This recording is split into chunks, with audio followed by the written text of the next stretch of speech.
Sen olmasan inan üzüm gülmez. Seni yürek kiminləsə ölmez. Ola bilər ölüm gedim, amma sənə olan məhəbbətim ölmez. Ne olsa da gərək dözüm, sənsən həyatım ən şirin sözüm. Sənsən mənə gərək deyil daha heç kəs, mənim elə canım gözüm.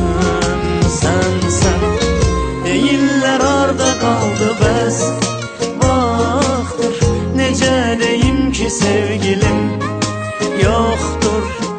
Acıq verir gələn gedən, çünki bizi gözü götürməyən çoxdur.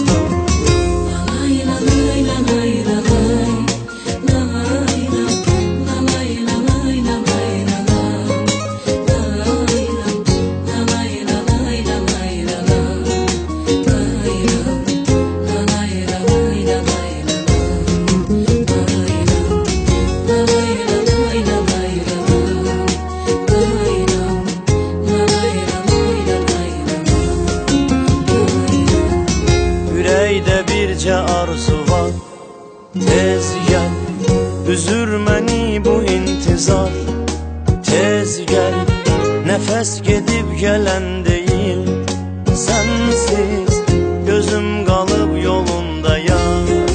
Tez gəl, nə olsa da gərək dözüm, sənsən həyatım ən şirin sözüm.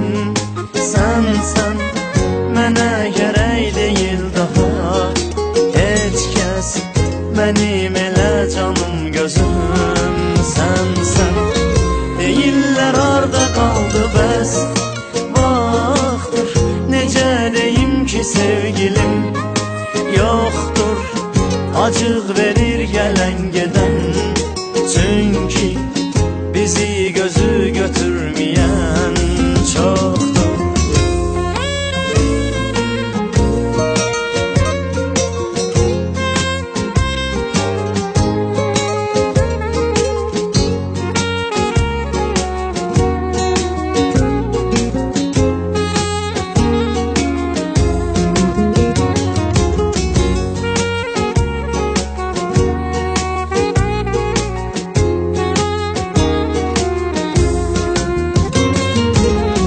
Deyirlər harda qaldı bəs vaxtdır, necə deyim ki sevgilim yoxdur. Acıq verir gələn gedən, çünki